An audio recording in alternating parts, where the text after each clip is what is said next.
I'm also ready. So, Yep. Lift me up, bro. I got you. Raise me up. I just want to start this episode by saying, I'm sorry, man. Listen, I'm sorry to you. I'm sorry to everybody listening. I am tired. Yesterday was 4th of July. Fuck Bin Laden. Oh, damn. God bless America. Yeah. And for that glorious day where eagles roam and no one shoots them. But yeah, listen, my brain isn't here today. Yeah. My brain and mashed potatoes. I drank a lot. I partook in the marijuana a lot, and I'm just kind of tired. So This episode is going to be really interesting here, and we try to explain some of these things to you in the state that I'm in. So I just want to apologize ahead of time because my brain's not working the way it should. Yeah. Set the bar low. Yes. Yeah. Listen, maybe for this episode, maybe you guys out there do some drugs. Get on my level before you listen to it. Don't. We don't know. Run a marathon and then come back. Listening, bro. What if the kids are listening? Or don't do the drugs. If the kids are listening, start doing drugs early. It helps with your growth and development. Your brain really starts to develop if you start snorting, whatever you can find by like 15, 16. That's optimal. Good luck out there, guys. So today, I'm so excited. As nervous as I am to explain this, I am so excited. I'm excited too. We are covering John Titor, the time traveler. Oh my God. Thank you. Wow, that's the first time you've matched it. I'm so excited. Are you? Yeah, because you didn't say time travel. Yeah. I've been saying time travel for before outside. I said time travel. What do you think Why did you think I asked you about black holes? What did you think we were just gonna get into Stephen Hawking's career? Oh, you're doing something. What? Longo came up to me today. Mm-hmm. The most wholesome, most beautiful man. I love him. Man. I love this man. Yeah, he's really great. We need to protect him. Shout out to him at all costs. Yeah, he listens. I know you're listening. He literally came up to me and goes, "Yo, you guys gonna record tonight?" I'll go, "Yeah, why?" I thought he was trying to see if we wanted to hang out or something. I don't know. And he's like, "No, like I was talking to Andrew about like the topic, and I'm like really excited." Yeah, I was talking to him about it. I was like, "This is the most wholesome thing I've ever heard." Because I had to explain it to him because I was going to explode. I needed to make sure I understood it because it's really tough. I don't know quantum physics. I don't understand quantum or regular physics for that matter. I don't really get it. I don't know any of it. I was going to do Woody Darrenberger this week, but I felt like oh my God! Oh, the rock star. Oh my God! I realized you forgot. It only took 5 episodes. But I was going to do him this week. But I felt like West Virginia back-to-back wasn't going to work, So I'm spacing out West Virginia. I got to tell you, Mothman did something to me, right? Yeah. I have fucking fallen in love with the state of West Virginia. There are so many things from that state that I want to cover. It's incredible. I want to live there. I live there. Do you know how much it is to rent an apartment double the size of this? $400 a month. Everything. $400 a month. I don't want to talk about. Honestly, engorged. $400 a month? Come on. Engorged. The fuck? My voice is a little raspy today because I'm losing it. So it's going to help with the monster voice. Nice. And all you ladies out there. On July 29th, 1998, an anonymous man faxed into the show Coast to Coast claiming to be a time traveler on a mission from the year 2036. 1998? 1998. All right. From the year 2036. He was going back to the year 1975 to retrieve an IBM 1500 computer for the task of possibly saving the world from impending doom. This would be the first of many interactions with the time traveler, setting into motion one of the strangest internet mysteries of all time. This is the story of John Titor, the time traveler. So this story isn't linear in the way that all the other ones have been. Right. It's just it involves posts. Time traveling. No. He was talking to people on like posts. So he was like, everything I know is just from posts that he put up, and it's all like out of order. So I had to sort everything. It was a lot. Oh Jesus Lord, fucking Christ Almighty. So, I mean, listen. There's not really much to talk about before we just kind of get right into it because the man technically doesn't even exist in the way that we know him to in this period of time. Yeah. So we have to kind of just get into it because he is in the future. So there's nothing to talk about from the past, motherfucker. We are going to start this story with Art Bell host of Coast to Coast AM, considered to be one of the most popular overnight radio shows of all time. Ding, ding, ding, ding. I remember him. Yeah, Art Bell's the shit. Art Bell's great. Honestly, Art Bell's the reason that we're doing this in the capacity that we are. Like, he is one of the reasons that there's an audience for this in the way that there is. Oh, let's fucking go. He is fucking great. He's the grandfather of, like, paranormal radio. Yeah. He's fantastic. Sick. His time slot was between 1 a.m. It's still on. It's still a thing. It's not hosted by Art Bell. It is hosted by, I forgot his name last time when we did this, who the current guy. Hold on. His name is... Fuck, I forgot it again. It's going to come to me randomly. Right. Art Bell, he had the show between 1 a.m. to 5 a.m. It started in like 1988. And it was the most popular show, like, in that time slot, sometimes beating out shows that were like morning shows or like shows at night. 1 to 5 on the radio? On the radio. Nuts. Absolutely incredible. So, George Norrie. That's his name, George Norrie. So... since its start in 1988, the show has brought forward some intriguing mysteries, many of which becoming the first internet mysteries. These include the famous Area 51 call. I don't know if you've ever heard that. It's very famous. There's a guy, very frantic, calls in and says that he was once an employee from Area 51. Starts saying that they have aliens there and they're making all this technology and they're going to start taking over the world and blah, blah, blah. And then as he's talking, he sounds like genuinely pretty exacerbated. And then he goes, oh, God, and it cuts off. And then the entire studio that Art Bell was in lost power. And... Wait. This is real. This is on record? This is 100% real, This is not a story. This is just in my opinion, a massive coincidence. But they lost power, and the backup generator started. So it went radio silent for a second, and then the music starts playing, the backup music, just in case something like that was to happen. Right. And then he comes back on. He's like, that is bizarre. Like, we just lost power in the studio. Almost like, and then he spun it because he's an entertainer. But it's fantastic. So that's one of them. The Hellhole audio. If you ever heard that. It starts with him saying, I received this letter from so-and-so and this tape. And he explains how there's this hole that they found. They dug deep into the ground. They put a microphone in and they heard the sounds of hell. That was a really famous thing on the internet years ago. Okay. And Shadow People. Shadow People and Black Eyed Kids. Those are like the two other big early internet cryptid things, which we will get into both of those eventually. Oh, sick. Some of my favorite. So all of these became the staples of the early internet. God damn it. I'm so gassy today. They all became staples of the early internet. Episode. And, it's so bad. And these things, more or less, like, kind of all led into this type of thing happening. So, we're going to do a little traveling of our own.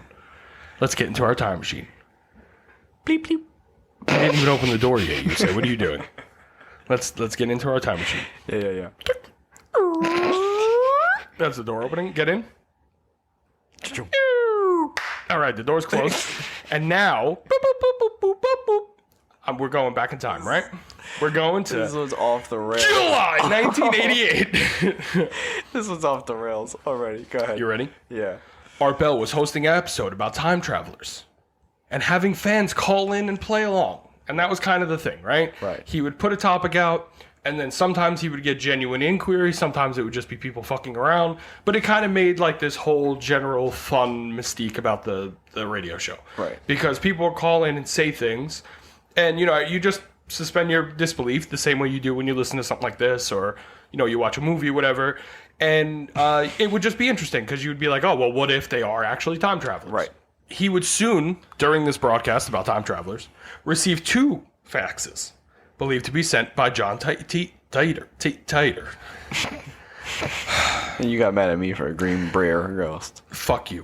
John Titor. I'm going with Titor. I'm not going to say Titter, but I'm going to say Titor. I'm going John Titor. T-I-T-T-E-R. I honestly don't know how. No, T-I-T-O-R. Oh, yeah, it's like Peter. Like Peter.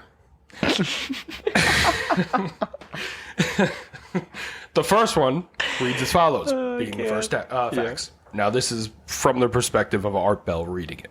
And he read it on the radio, so that's why I'm using the effects I am. Dear Art, Immediately fucked it up. Immediately. Unbelievable. I had to fax when I heard other time travelers calling in from any time past the year 2500 AD. Please let me explain. Time travel was invented in the year 2034 Offshoots of certain successful fusion reactor research allowed scientists at CERN, which is like I don't know if you know what CERN is, I'll explain that after. Yeah. Scientists at CERN to produce the world's first contained singularity engine. The basic design involves rotating singularities inside of a magnetic field. By altering the speed and direction of the rotation, you could travel back and forth in time. Time itself can be understood in terms of connecting lines.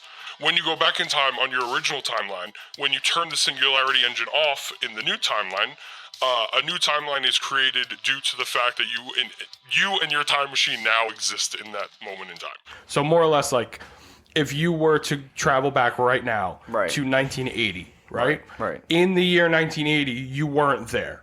You can't change the past. Right. So by going there, you're creating a splitting timeline from that point where you were there. Right. But the original timeline of you not being there exists. Right. And can be used to then travel back to your time. To get back to your original timeline, you must travel a split second back further and then immediately forward. So basically, you got to put it in reverse or and then go forward. You know what I'm saying? Right. No one at home could see what I did, but pretty accurate description of what I'm talking about. You meet yourself. I've done it often. Even taking a younger version of myself along for a few rides before returning myself to a new timeline and going back to mine. I don't know why. You could alter history in the new universe that you have just created. Most of the time, our changes are subtle. The oldest one being a skyscraper that doesn't exist in New York. Interestingly, when you travel in time, you must compensate for the orbit of the Earth since the time machine doesn't move. You have to adjust the engine to remain on the planet when you turn it off. Now for the future you might want to know about. This is obviously one of the most important parts of the story. Y2K is a disaster. Many people die on the highways when they freeze to death trying to get to warmer weather. The government tries to keep power by initiating martial law, but it all collapses when their efforts to bring power back up fail. A few years later, after a communal government system is developed after the Constitution takes a few twists, China retakes Taiwan. Israel wins the largest battle for their life, and Russia is covered in nuclear snow from the collapsed reactors. That's where it ends. Do you have any questions? We're going to obviously break this down, but... Yeah. No, I know exactly what this is because the movie depicts it so well. Time Traveler? It might I think be about it's called this. Time Machine. Basically, it's really quick. It's really simple. Dude man loses his wife because she gets hit by a carriage or run over by a horse. Whichever one, I can't remember. Yeah. It is like... I mean, to be fair, a carriage would need a horse in order to run This over is like a person. 1920s, right? Carriage would need a horse. Yeah. I'm going with horse carriage. No. It's either... Whatever. It's either she gets hit by the carriage or she gets hit by the horse. I don't remember which one it is. Yeah. It's like 1920. Dude man's invents a fucking time machine, tries to go back and save his wife. He can't. Every time he goes back, it's a new different way she dies. Yeah. And then the way he time travels is he gets stuck in the machine. Then he falls asleep, then the shit stays on, and then he's in the future like 1,000 years. It's sick. Okay, well... I had to get that out. No. Listen, it's relevant. You see it, it's about time travel. You're gonna be like, that's exactly what I read. It could be based off helped yes. with some of this stuff. Yes. Well, so a lot of the things that he says, I will say, a lot of the things that he says and a lot of the ways that he explains how time travel works, are the scientific things that we would say now are the things that would make time travel a reality if it was a reality. All right, we're getting ahead of ourselves. So yeah. Okay, so he would send another fax that night with more of the same information, but he would just elaborate. John Titor. Got it. He explains that time travel was discovered by CERN, which is the European Organization for Nuclear Research. I don't know what CERN stands for because it's in French, I believe. Got it. But they are a real institution. They exist. Right. And they work with particle accelerators. So they accelerate particles to go certain speeds to simulate things that happen in the universe. So particles smashing into each other. This is a real company? It's a real company, yeah. And they are they got like a bank account? This is not and they are very important. Like they are shit. super important to quantum research in general, right? CERN. They were able to create a singularity engine, which in theory would use a tiny contained black hole to create multiple singularities that could be rotated and sped through to move through time. And how that would work, I'm going to try to explain this the best I can. Okay. I am not a scientist. Right. I don't know if this is right. I'm regurgitating, But basically, a black hole has the middle point, right, where everything is lost. That is the singularity point. That is the point where it's the smallest point, it's the most dense point, and it's the point where like light is gone. Right. That is the singularity, right? Right. In theory, if you were able to use that to your advantage, you could use it as a tunnel to get out to the other side, because in theory, there is a second end to the singularity. Right. It's not just a never-ending hole. There's an end to the end. Right. And that would be through space-time. Right. The idea here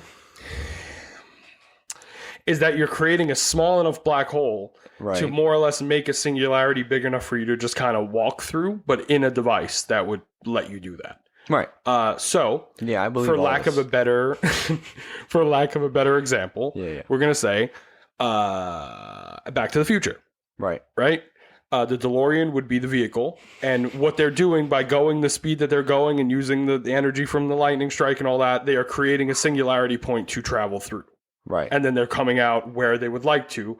This is different because John Titor's saying that he's using two of them and more or less spinning them simultaneously and going in between. That's kind of how I feel like from what I understood, and it allows it to be a lot more pinpoint and also to react with the rotation of the Earth, because that's very important. Because if you go too far and you don't account for it, you'll just be floating in space when you go out because you fell off the Earth more or less.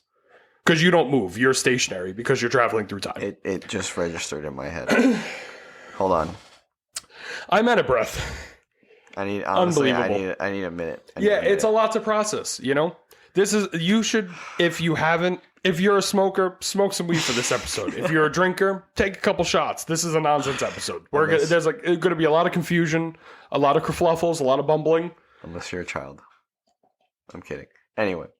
Yeah, we're kidding. If you're a child, do it all. 6-year-olds out there, go find whatever's in your mommy's medicine cabinet. Pop it open and take it. I did it. I'm alive. You remember that, Dad? My father remembers that. He had to rush me to the hospital. But I did it, and I survived. Here I am. So, he would then talk about a few things. He would claim that Y2K would be devastating to the human race, and a bug would cause nuclear reactors to fail worldwide, causing a nuclear apocalypse, more or less. Wait, I'm confused over what? He'd claim that it was... Yeah, we're going to get into all this. Y2K was going to have the nuclear loss? Okay. Do you feel a little bit better now? Yeah, I feel a little in the year 2022? Yeah. I got you. Don't worry. I'm going to terrify you later. I'm upset. So anyway. So he would claim that they would cause a nuclear apocalypse because the bug of Y2K would cause nuclear reactors to fail, which it did not. Genuinely could have happened at some point, but we'll get into that in a second. He also claims that the Russians aren't looking to destroy us as citizens. They want to overthrow the government to save us. Okay. Putin's trying to save the U.S. government, citizens. Oh. You know? Oh, it's the opposite of what... Yeah, let's let him in. Rig our elections, Putin. I'm with you. And then things go quiet for almost 2 years. So now this is 1998. We get these 2 faxes from this man claiming all this stuff. And then we don't hear shit for 2 years. And now it's time for something that's been in every episode, but is now making its first appearance. Oh, no. Historical sidebar! Historical sidebar. Your face. I gave that my all. Are you dead ass? You look like an emperor penguin just now. Because I was screaming up into the air. Yo, because your arms were on the sides. Like this? Yeah, your arms. I don't know if that's the sound the penguins make. Oh, I'm sorry. Okay, all right. I'm sorry. Okay. That was just so... The historical sidebar that we're going to get into now is about Y2K, of course. Because I feel like I have to explain what Y2K was, because not everybody knows. Nothing. Right? We survived. Well, wait.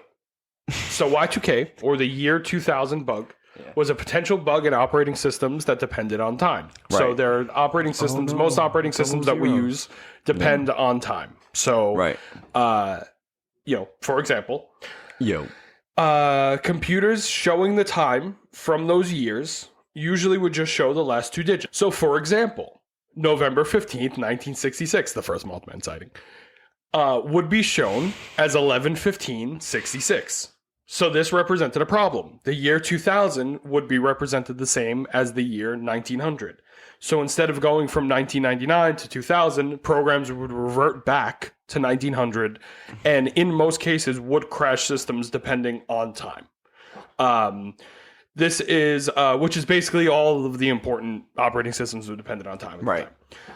This was a supposed huge problem for the tech industry and resulted in government intervention to hopefully mediate and prepare for a meltdown worldwide. People were expecting a total apocalypse, and Titor warned that it was true. So there had been a lot of hype for Y2K at the time that he had sent these faxes, but he more or less disagreed with it. Y2K would destroy the world as we knew it, according to John Titor.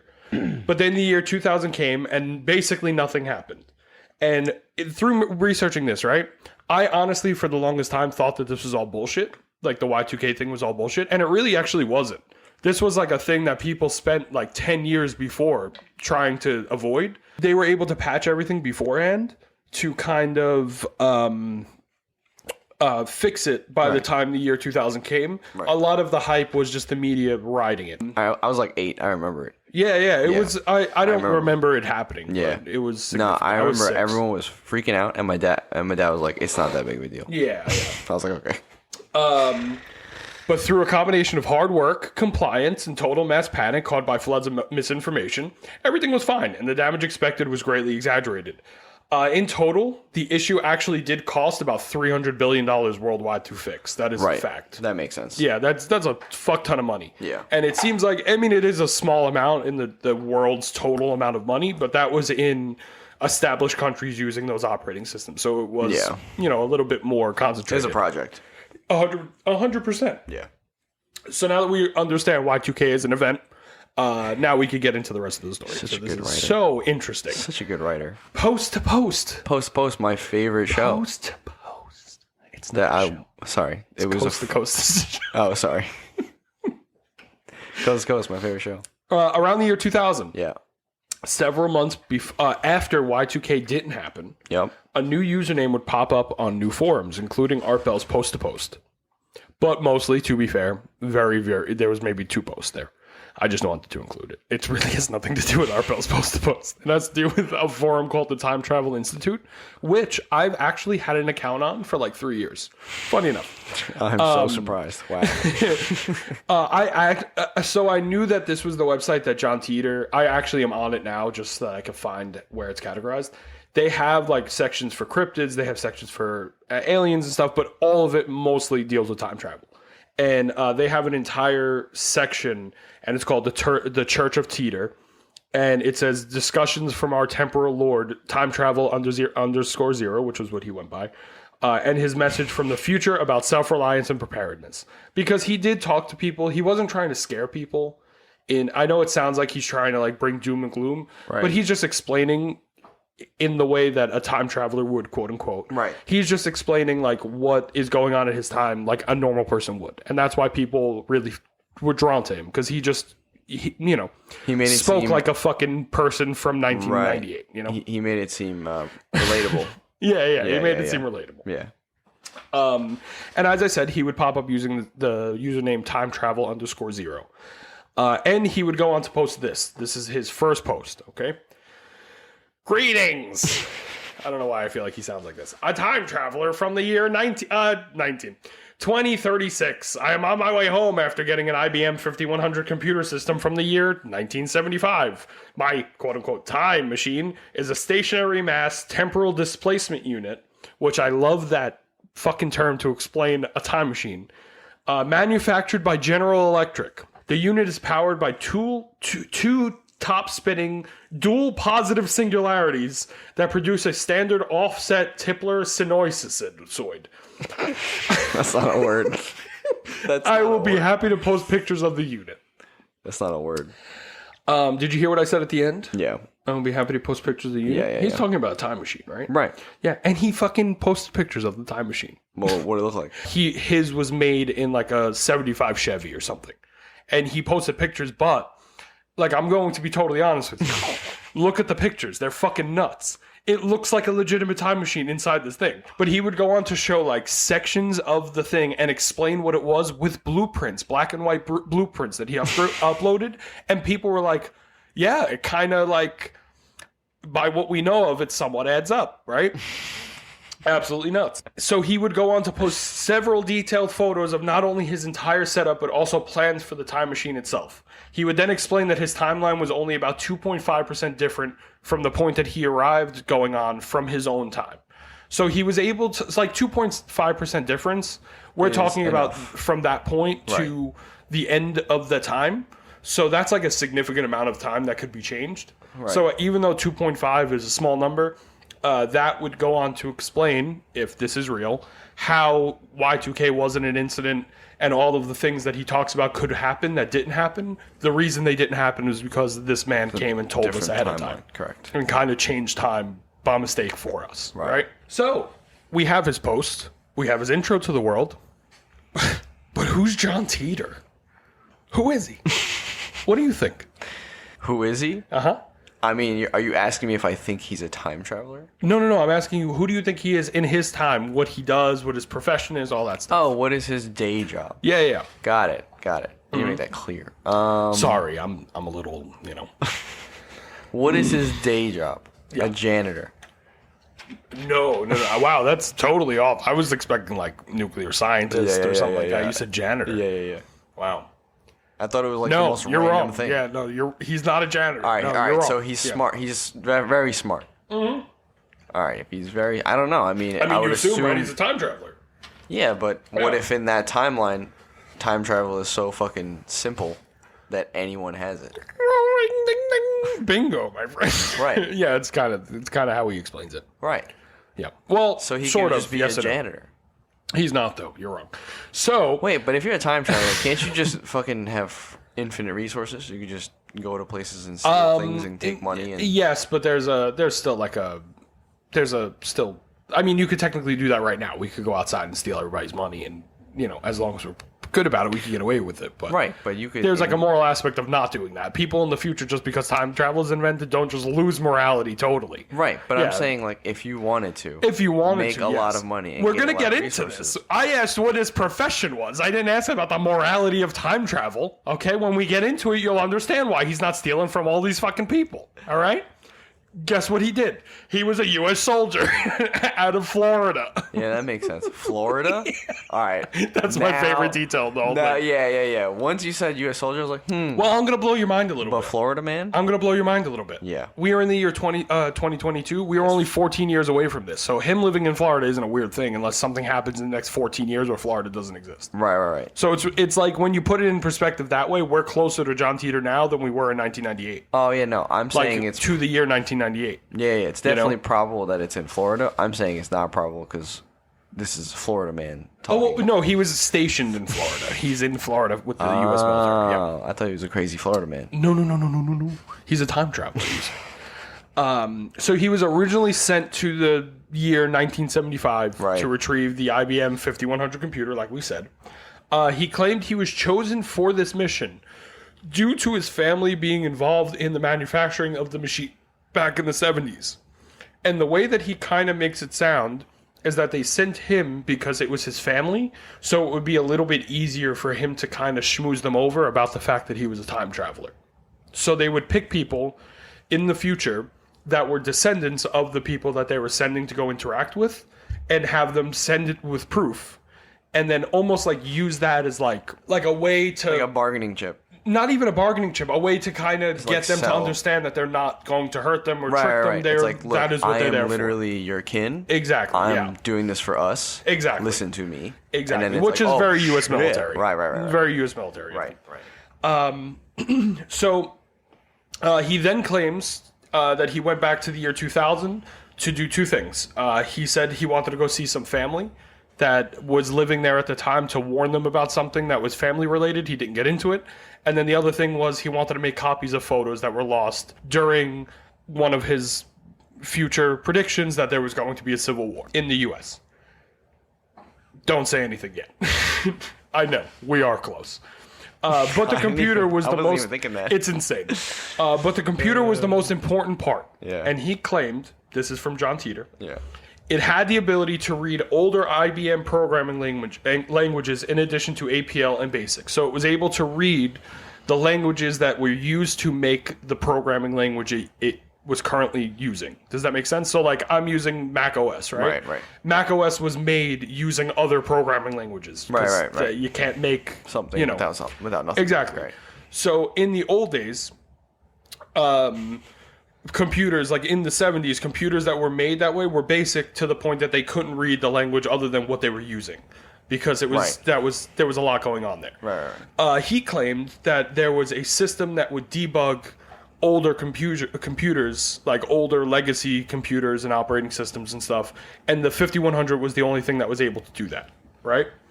And Unix has a problem in 2038 that he claimed was very similar to Y2K, and we're going to get into that again later on.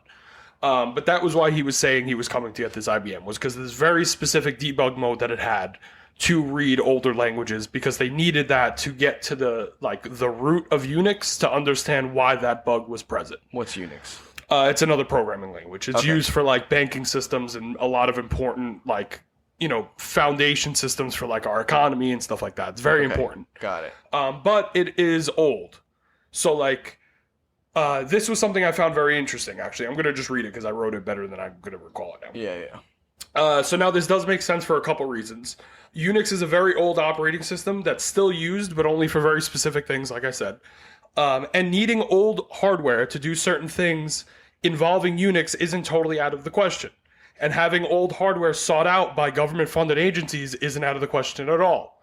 NASA, I found this out, NASA went on eBay in the early 2000s to buy computer parts from the 80s because their programs were reliant on those hardware. Interesting. So this isn't like a total out of the blue thing, right, which is really interesting. I did not know that.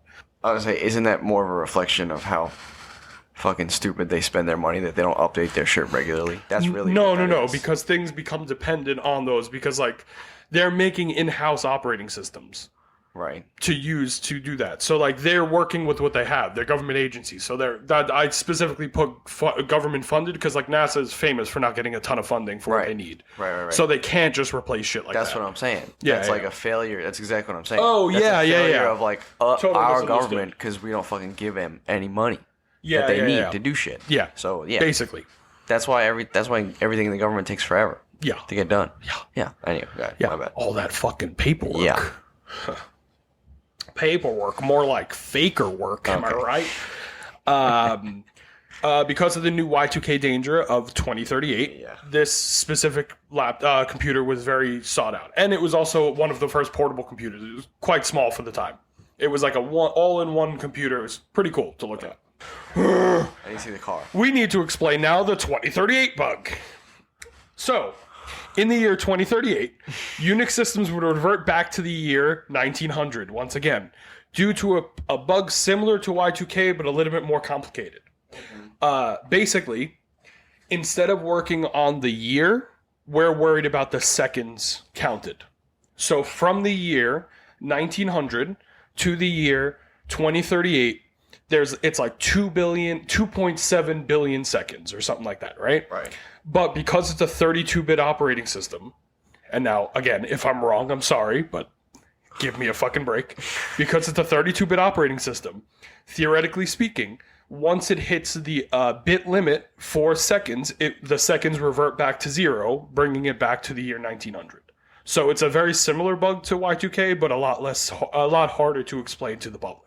Okay, so since this problem stems from 1970, when the program was first manufactured, it makes sense that a computer with the ability to read older languages would be useful. So again, why the 5100 is needed. Got it. Only one problem. Yeah. The 5100 does not have the capability that he needed it to have. He's a liar. But it didn't matter. Because by this point, John Titor had already amassed a very large following of people that were convinced that he was the real thing, creating one of the very first viral internet stories. He would answer questions from the first few days, and then in the early 2000s, he just totally disappeared. His farewell post reads as follows, and it is quite long. I will be leaving this world line shortly, but this will be my final post. There are only a handful of people who will know exactly when I will be leaving, and I'm sure that they will let you know when I'm gone. In the last few days, I found your choice of topics quite interesting, and from an objective viewpoint, I think it collectively answers one of your own questions. If time travel is real, where are all the time travelers? In the past, I have stated that, quite frankly, you all scare the hell out of me, and I'm sure that other temporal drivers would feel the same. But now I have an expanded explanation with 2 examples. I related an experience I had with my parents while we were driving down the highway. Every now and then, we would pass someone who was in obvious distress with their vehicle. I was amazed that so many people could pass by without stopping to help. Their explanation was fear. The risk of helping someone was too great, and with today's technology, they preferred to have a cell phone anyway. If they didn't, the walk to the gas station would be good for them and teach them a lesson for running out of gas. So basically he's saying, like, he would see somebody on the side and they would always make excuses on why they wouldn't interact with those people. One of them saying that everybody has a cell phone, so call somebody, and if they don't, it'll teach them a lesson about running out of gas. Right. The other example is the plight of the homeless. When you pass them as individuals on the street, I see the way people selectively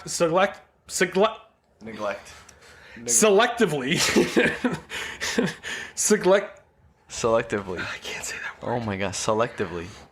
I see the way people selectively choose an alternative path to avoid them. Right. These 2 examples both define why time travelers do not show themselves. In trying to help you, we put ourselves at great risk, and there is no real point in doing it. We know the maturity of time dictates that traveling between exact world lines is impossible. Therefore, the only results we will see are in the ones that we stay to see. And I think that's a good reason why he's explaining what he's doing. And that's true if you believe his theory on time and the pretty much, I want to say, the theory that he's saying with the timeline breaking off when you exist there, like that is what is currently like said to be the most logical way that it would happen if it was able to happen, right? Yeah, Doctor Strange. Fuck you. So what he's saying is, if you want to see change when you go back to the future, go back to the past, you have to stay there to see the change you made in order to see it, because it's not going to affect your current timeline, no matter how many times you do it. Right. So that's more or less what he was saying. Like, why put ourselves out there as time travelers if what we're doing isn't even going to be able to change the future for me? So I'm just going to ignore you, you know? Which, whatever. I don't know. That to me is weird. I mean, you gotta look out for yourself. Yeah, I guess, but whatever. My parting thoughts revolve around something JC had been harping on since day 1. Jesus Christ, I believe he's talking about. No, I do not have a secret agenda, and I have been paying a great deal of attention to your world line. My interaction with you was not a direct mission parameter, but it was a secondary mission protocol based on standing orders given to all temporal drivers. That secondary objective is basically to gather as much information about the world line based on the set of observable variables when we first arrived. Your world line met those conditions, and what amazes me is no one here wonders why Y2K didn't hit them at all. And what he's saying is basically like he's the reason for that. Bring a gas can with you when your car dies on the side of the road. Farewell. And that was it. John Titor was gone. Nah. This guy's a writer. Wait. This guy's a good writer. There was an investigation. So, now we get into the investigation, because we can't get into all of this without someone saying, who the fuck is this person? Okay? Right. And now we're talking about posts online. So, of course, IP addresses can be found. And the IP address did lead to Florida, which is interesting. But sometime in the year why did I say 19? In the year 2009, a man by the name that John Houston, would go on to blow a large hole in the story of John Titor. Some would say a black hole. Oof. Fuck. After doing some digging, he found an LLC that had been formed in 2003 called the John Titor Foundation, and it was used to sell merchandise. A little fishy. Okay. The CEO was a man named Larry Haber, and he was an entertainment lawyer from Florida. And Larry had a brother named Maury Haber. And sometimes he would be referred to as John, and he was a computer scientist. John Haber, John Titor. Right. The computer scientist. Correct. Time traveler. I said he's a good writer. See here? Yeah. They both claimed that they were totally uninvolved with John Titor. Yeah. Except for Larry, the lawyer, setting up an LLC for the living family of Titor, who he had visited in 2000. So more or less, he had said, I'm going to do this, this, and this to be financially sound, set this up with A, B, and C when I leave, and you guys will make some money. A lot of things wrong with this here in my head, right? Okay, go ahead. One. Yeah, what's your take? Why would Larry, the lawyer, be setting up an LLC for a time traveler for a random family? He is an entertainment lawyer. Right. He doesn't do this kind Why would he be doing that just for... I guess you could say, how many time travelers are coming to you for work, you know? Right. He just saw, time travel, sure, I'll fucking help. That's one. Two, this man is shockingly angry when people try to like contact him about John Titor, because he's just like, I have no involvement. Well, what do you want from me? And it's like, bro, this is potentially a time traveler. How are you going to get mad at people for trying to figure it out? It's time travel. Right. You know, like, why are you being so lackadaisical about this, bro? Right. Fucking Larry. And then the obvious thing with selling merchandise. Larry Haber technically is the man that made the money from merchandise sales, because he's the CEO of the John Titor Foundation. And he's the lawyer. He's the lawyer. So a lot of this points to the two of them knowing what they know about computer science and all that. And this makes sense to a point, right? But I'm going to throw in some stuff now. We're going to go over what he got wrong, and then we're going to go over what he got right. And what he got right is enough for me to go, maybe. I don't know. It's kind of incredible. All right. Okay.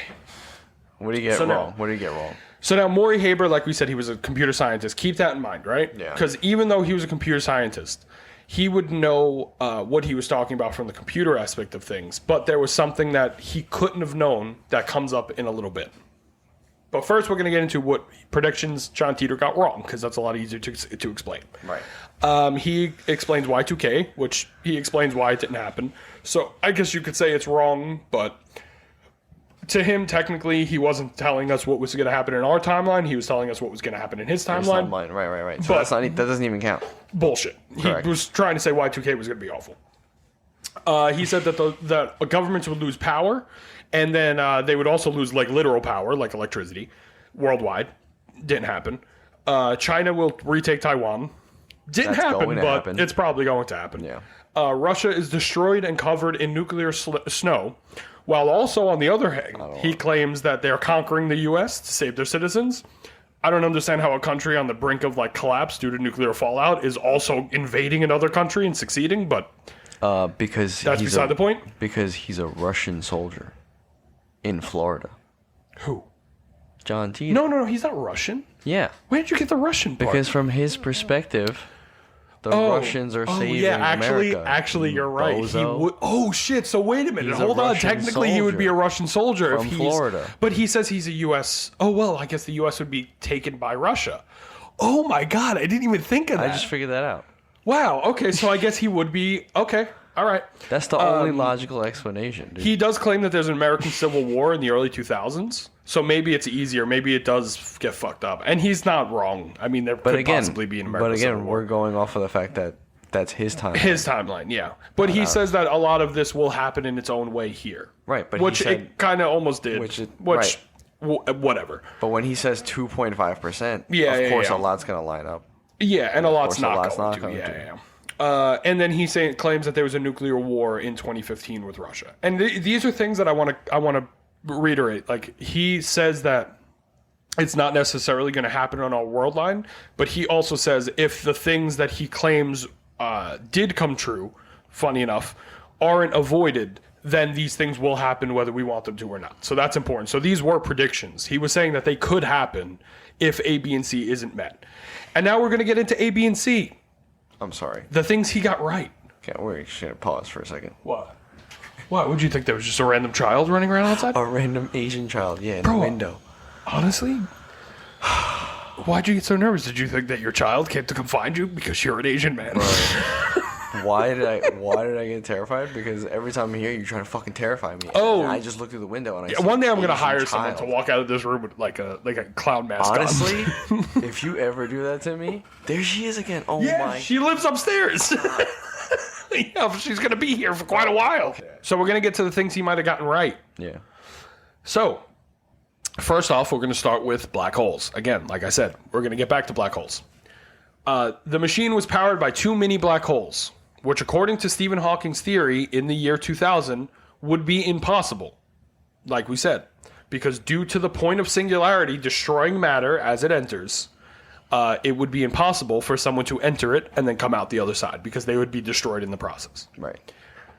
In the year 2004, Stephen Hawking would tweak his theory, saying that from what he considered, it is possible for things that are entering a black hole to survive to the end of the black hole, stating that data cannot be destroyed in that way. So that would make John Titor's explanation correct. And he said it like, was that 6 years before Stephen Hawking did. Got it. So that's pretty interesting.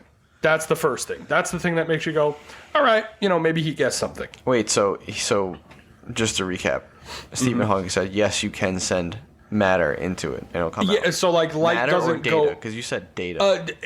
That's just how they if you read about quantum physics, they talk about things in terms of data, but it's got it. If you read about quantum physics, I'm just a pleb. Yeah. So he would claim that CJD, an illness, would become a huge problem for mankind and would be traveled through beef and dairy. And in the 2000s, there was a major outbreak of something called CJD, also known as mad cow disease. Oh. And it would plague the beef industries for years, including still to this day. Mad cow is like a big problem with mass beef production because the cows aren't living long enough to detect the symptoms of mad cow.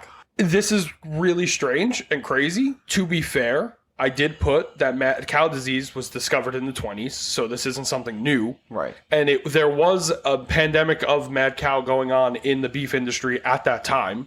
I don't know if you remember the Taco Bell stuff in the early 2000s, but that all had to do with mad cow. The Y2038 bug, this was not really something that anyone talked about before John Titor. And this is a legitimate thing. Like, people have looked into it and they're like, yeah, this is going to be a problem at that time. Right. This is going to be a big problem. So he was more or less the first person to talk about the Y2038 bug. Right. Which is kind of wild. And then probably the piece of information that makes me think that this all could be real. How are you feeling so far? Let's recap here. You look confused. No, I'm not. They can't see the child. Oh my! I know that. Yeah. I know that. I'm not. This is not a bit. I'm legitimately. Do you want me to terrified. shut the blinds? Why are you terrified of child? Because, bro, she keeps running back. Yeah, they have a child. I know. It's their yard. I'm not, bro. It's like the property is in their name. What do you want from them? No, you just. I'm gonna let them know next time we're recording. Don't let the fucking child downstairs. I'm gonna let Chow know. Making me look so bad. I'm gonna tell Chow. Don't let your beautiful little baby niece play in the backyard and have fun. With her parents and family after a hard day's work. Unfortunately, they can't do this. The light is flickering. Yeah, because it's motion activated and there's a child playing, having fun, joyful times. That's why. That's why there's a light flickering. Okay. So now the number one thing about John Titor that made me think he's real. Okay. You ready for this? I don't think you are ready for this. I'm going to give a real brief, just through the story right now, just to get you to a point where you understand why this is so relevant, right? Okay. We're talking about time travel and the time machine and all the things, but John Titor claims that he came here to get a certain computer that had the ability to read other programming languages in order to stop the Y28 bug. Because that bug would cause a huge, devastating problem. And as we stated earlier, the only problem with the story is that specific computer that he was retrieving did not have the capability of reading those languages. Correct? Or did it? Maybe in his timeline. No. The computer actually did have those abilities and was totally unknown at the time that it had those abilities. The man that made the 5100 computer, his name is Bob Dunk, he would come out and confirm that there is a debug menu on the 5100 that was totally not known to anybody that would read API and BASIC, which were the two things that he needed at that time. Nah. How crazy is that? Nah. How old is this guy? How old is this guy? Who? The guy who said, yeah, there's a debug menu. He's the creator of the 5100. I know. How old is he? He's in his 80s, maybe? Now? I don't know. Because he's a suspect. No. You're telling me he's not a suspect of writing this? No. Not at all. How? They asked him, like, what's a feature of something you worked on that people don't know about? And he was like, oh, we hid like a fun thing here and here. And there was a debug menu in the 5100. And just totally unrelated, he mentioned it. And people went fucking nuts. So he wasn't even being interviewed about the topic? No. It had nothing to do with John Titor. Right. Oh, that's what... Yeah, no. This guy, he was just talking. He was just talking. That's and he different. just came... How fucking crazy is that? No, honestly... I'm back on. Yeah, right? So, like, this whole time, like, and then I think back, maybe Larry just didn't believe them. You know, like, maybe Larry Haber is legitimately the CEO of this company. He set it up for this family that came to him, and he just doesn't believe that they're time travelers. So he just doesn't entertain it, and that's why he gets mad when people email him. Like, he just doesn't believe them. He's just like, yeah, who gives a fuck? It's just clients. They're just regular people. Yeah. I don't know. This is weird. That's possible, though. I don't know, but John Titor himself as a person is very interesting because there's obviously, I'm not going to read his posts on here. There's like pages and pages. It took me there's a 5.5 hour video that transcribes all his posts, and I've gone through it twice. It is ridiculous. When he explains things on a scientific level, he is almost always like basically correct if you look at 2022's science. But if you look at the science of the time, he is not correct when it comes to black holes and theory and stuff like that. And it's pretty fucking wild. And then when you factor in the IBM stuff on top of that, like his brother was a computer scientist, but if he would have found this exploit at the time, this is the fucking weirdest way to try to tell everybody. Why wouldn't you just tell everybody about it as a computer scientist and get some acclaim in the computer science world? He is a working computer scientist. Why wouldn't he do that? Except he's actually a Russian soldier. But in fact, he's actually a Russian. No. That's what I'm saying. We're talking about Marty Haber, whatever the fuck his name was. Larry Haber's brother, Maury Haber. The guy that they suspected was writing all the posts. Oh, I see. Yeah. No, we're not talking about John Titor. My bad. Oh my God, I didn't get into the big thing. I can't believe I forgot it. The reason, in the beginning, I'm so surprised you didn't question this either. In the beginning, he said that he had to fax into Art Bell because other people were claiming that they were time travelers traveling to past the year 2500, and he claims that anyone that in the institute that has ever gotten past the year 2500 in their machine is left in total non-existence. Like saying that Earth basically, like there's like a nuclear apocalypse and it destroys Earth, and it's related to the Y2030 bug, 2038 bug. So that's why they're trying to stop that, because the events of that lead to the eventual collapse of the planet due to nuclear fallout. What do you think? I think it's the Russo brothers. You think it's them? Yeah. Who are the Russo brothers? I just realized. You don't know who the Russo brothers are? No. Bro. Who are the Russo brothers? They're the writers for Marvel's Endgame. My God. Jesus Christ, I swear to God. I can't take this. That's John Titor. Yeah. And he is, he's still to this day, people talk about him. The things that he put that could happen, like a lot of them did weirdly happen in their own way. Like obviously a full-out civil war didn't happen, but the country is more divided now than it's been ever. Yeah, I mean, do we really other than the Civil War? But you know what I mean? Like, there's just a lot of things that he predicted would happen. But at the same time, if you were like smart and kept up with politics at the time, I guess it's not totally hard to predict that would happen just by how things were going then. Right. But who knows? This is also all pre 9/11, so there's no talk of 9/11 ever happening. Right. And that's kind of crazy considering it's one of the most important things to happen this century. So. Did you ever see a Hot Tub Time Machine? Yes, actually, I've seen Hot Tub Time Machine. And at the end, in the beginning, you were like, oh, these guys, they're soldiers. They're not, like, trying to take advantage. Who's to say someone is just like, no, I don't want to do that. I'm going to go to the year 1985 and just put all of my money in Google and Apple stock. Yeah, that's like, fine. You know what I mean? Like, who's to say people just don't do that and just live off a fucking lavish life? Yeah, that's fair. Right? But that's why we don't see them, though. Yeah, but also... That's what I'm saying. Like, I believe... Like, that's possible? No. Then who knows? Time travel was invented in 2034 by GE for the military. He's talking 2036. They've only had it for 2 years into military science. It's not available to the public. It's not consumer. That's why he's a soldier using it. Like, you can't just go to the store and buy a time machine in 2036. Yeah, but if... if we're creating fucking infinite timelines, that means there's a timeline somewhere in the future that's like, yeah, we have this, we have that. No, we're not creating infinite timelines. What do you mean we're not creating infinite timelines? No.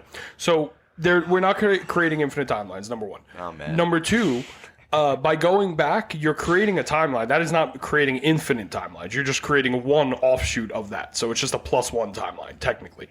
And also, there's not an unlimited amount of timelines that you could go to, because if that was true, then one of those timelines would have figured out how to invade the other timelines and destroy them. That's why the infinite universe theory doesn't work.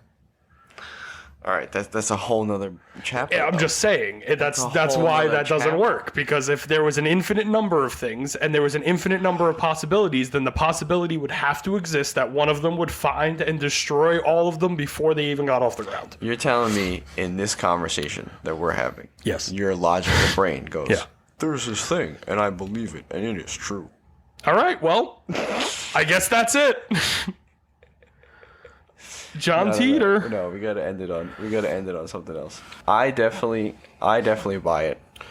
Even if he is a soldier, he could be a Russian soldier. That'd be dope. I mean, technically, by his own story, he's a Russian. Because if he's saying that, I think something that's stood out. You were like, he's stating it that the Russians are saving America, right? And like. That's why they're nuclear. And I will say one of the ways he says they do that is they hack into the elections, which did actually end up happening. So, but isn't really terribly hard to predict. Correct, right? It was very easy to see that shit coming. That's what I'm saying. I'm gonna say right now, some regular dude. I could say right now, all Teslas are going to be hacked eventually. If it happens, I'm now a time traveler. Right. Which is false. But he's been right on so many other things. Yes, but he's also been wrong on a lot, and that's important. And the way that he presents his theory, though, this is problematic, though, to say. The way that he presents his theory makes him basically infallible. Because if something is right, then he predicted it. And if something is wrong, then it's because it's on his timeline, not ours. That's what I'm saying. Yeah, which is just an absolute great way to a genius. Write a story. Right. I'm a fan. Yeah, I like him. I hope he comes back. John, come on. John Titor. Sorry. Unreal. I did that. Unreal. I did that on purpose. John, come back. Save us. That is the end of John Titor. That was great. This episode is very different from the other ones, as in what I mean, it is just an absolute disaster of a topic because it's so hard to explain. Right. So, listen, this is why we warned you in the beginning. I feel like... This wasn't going to be the most concise episode on the planet. I feel like this one, to understand everything... This is going to sound... a few listens. Yeah. Well... I was gonna say, to understand everything, there's like other concepts that are really annoyingly boring. Yeah, that's what I'm saying. Like you would need, I would need to, in order to get into why these things make sense, I would need to explain. Like we would need to teach you physics, like not even quantum physics. Just for anybody out there that doesn't know the difference, because I found out. Physics are things happening on the surface level, and then quantum physics are the things that are happening on the molecular level. Right. And the reason that that's important is because due to the fact that we live in a fucking simulation, everything happening on a molecular level also happens on a universe level, which is insane. I didn't know that. Right. So, like, for example, like how two molecules interact with each other is the same as how two things would interact in real life if they collided in certain circumstances and stuff like that. I'm explaining it very rudimentary, but I would need to teach you that, which I don't have the ability to do, and neither do you. And we would have to teach that.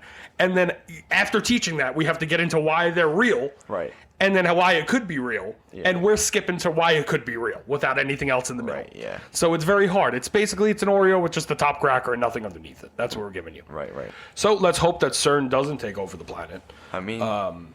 because CERN is pretty interesting. Oh, and I didn't explain this either. No. CERN... This is just to leave off. This really doesn't have much to do with John Titor. Right. If you look at it, how you look at it. But CERN recently discovered the God atom, or discovered what has become known as the God atom, which I found out by researching this. All right, what the fuck is that? It's basically like the thing that gives things mass and takes mass away, and that is related to the black hole research. That's how I found that. But basically, it's too much. you know how we have like a magnetic field? Yeah. there was a thought that fields created mass. So basically, if you were in a certain field, you would have the mass that you have, and then mass would translate to be the same no matter where you were in the universe, right? Right. But they didn't understand what gave certain molecules mass and what didn't. For example, electrons have mass, but protons do not. Right? Okay. So what would give electrons mass and protons no mass? Well, it turns out that there's something called the God particle, which will give certain things mass and certain things not mass in order to more or less filter certain molecules from other molecules to create certain reactions, which is insane. Oh, jeez. Yeah, that's nuts. All right. Well, thank you for listening to this episode, and we will see you next time. Make sure you rate and review the fucking podcast. Please. I doubt you're going to make it this far, but if you do, please rate it. This one was rough. This one, I'm tired. Yeah. I'm exhausted. I want a sandwich. Yeah. I think I'm going to order a BLT. Yeah. But, yeah. Good night, everybody. I'm sweating whiskey right now. It's a rough Disgusting. day. But, all right. This should be a fucking treat to edit. That's a treat. Yeah. All right. Bye-bye. Have a good everyone. one. Good night.